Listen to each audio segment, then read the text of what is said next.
A. Pengertian relasi dan relasi antar pribadi. 1. Pengertian relasi.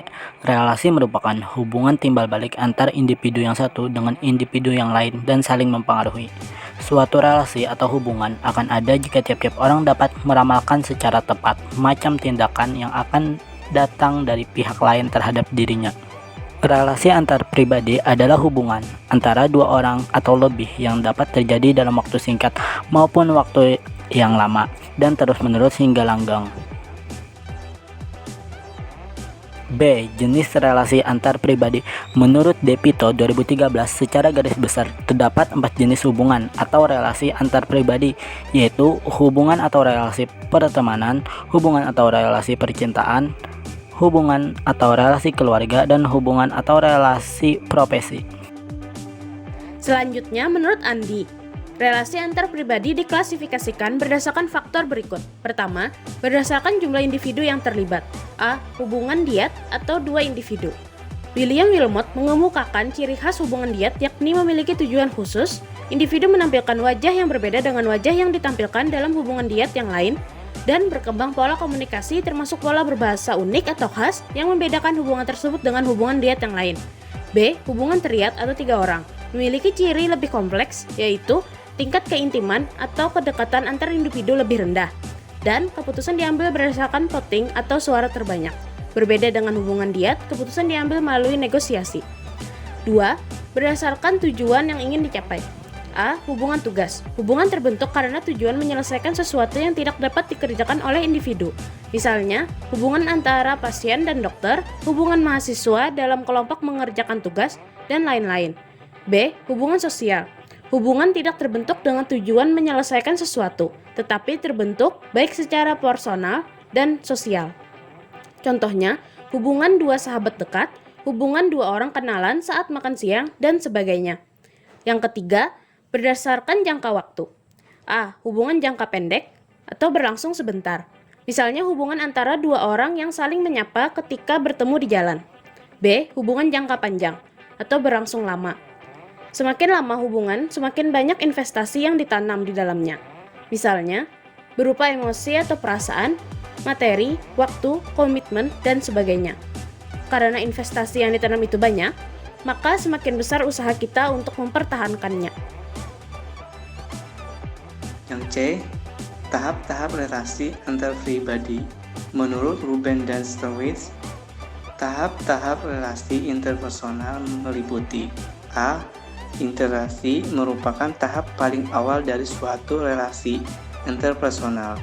Pada tahap ini, individu memperoleh data mengenai masing-masing mulai petunjuk nonverbal seperti senyuman, jabatan tangan, pandangan sekilas, dan gerakan tubuh tertentu.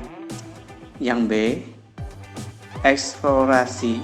Tahap ini merupakan pengembangan dari tahap inisiasi yang terjadi tidak lama sesudah inisiasi ini mulai dijadikan potensi yang ada dari setiap individu serta dipelajari kemungkinan-kemungkinannya yang akan dari suatu relasi. Yang C. Intensifikasi. Pada tahap ini, individu harus memutuskan baik secara verbal maupun nonverbal apakah relasi akan dilanjutkan atau tidak. Yang D. Formalisasi. Dalam perkembangannya, relasi yang telah berjalan itu perlu diformalkan. Pada tahap ini, tiap-tiap individu secara bersama mengembangkan simbol-simbol pola-pola komunikasi yang disesuaikan kebiasaan dan lain sebagainya. Yang E. Redifikasi. Sejalan dengan waktu individu tidak dapat menghindarkan dari perubahan. Perubahan ini mampu menciptakan tekanan terhadap relasi yang tengah berlangsung. Yang F. Deteriorasi, kemunduran atau melemahkan suatu relasi kadang tidak disadari oleh mereka yang terlibat dalam relasi tersebut. Jika kemunduran yang terjadi itu tidak segera diantisipasi, maka bukan tidak mungkin hubungan yang terbentuk itu akan mengalami kehancuran. Sementara itu, Jalaluddin Rahmat dalam Al-Fakhuri mengingatkan perkembangan relasi interpersonal menjadi 3 tahap, yaitu A. Pembentukan. Tahap ini sering disebut sebagai tahap perkenalan.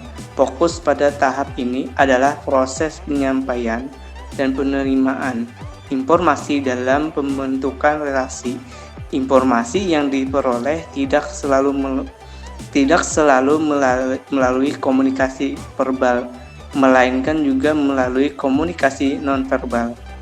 Yang B. Peneguhan. Relasi interpersonal tidak bersifat statis, tetapi selalu berubah untuk memelihara dan mempertangguh relasi interpersonal. Diperlukan tindakan tertentu untuk mengembalikan keseimbangan. Ada 4 faktor penting untuk melihara keseimbangan, yaitu kerabat, kontrol, respon yang tetap, nada emosi yang tepat. Yang C. Pemutusan. Suatu reaksi interpersonal yang paling humorismis sekalipun dapat mengalami pemutusan hubungan, mungkin karena kematian, konflik yang tidak terselesaikan, atau sebagainya. Dimensi relasi antar pribadi. De Vito menegaskan bahwa lingkungan atau konteks komunikasi setidaknya memiliki 3 dimensi, yaitu dimensi fisik, dimensi sosial psikologis, dan dimensi temporal atau waktu. Dimensi fisik. Menurut De Vito, ruangan, bangsal, atau taman di mana komunikasi itu berlangsung disebut konteks atau lingkungan fisik. Yang dimaksud dengan konteks atau lingkungan fisik dalam hal ini adalah lingkungan nyata atau berwujud. Lingkungan fisik, apapun bentuknya, mempunyai pengaruh tertentu atas kandungan pesan yang kita sampaikan, dan termaksud bentuk pesan atau bagaimana cara kita menyampaikannya. Selanjutnya adalah dimensi sosial psikologis. Dimensi sosial psikologis adalah status hubungan di antara orang yang terlibat dalam komunikasi, mulai dari peran yang dimainkan, norma dan budaya masyarakat di mana mereka berkomunikasi, situasi formal atau tidak formal, dan akrab atau tidak akrab. Contohnya, komunikasi yang dibolehkan pada suatu pesta wisuda mungkin tidak dibolehkan di rumah sakit.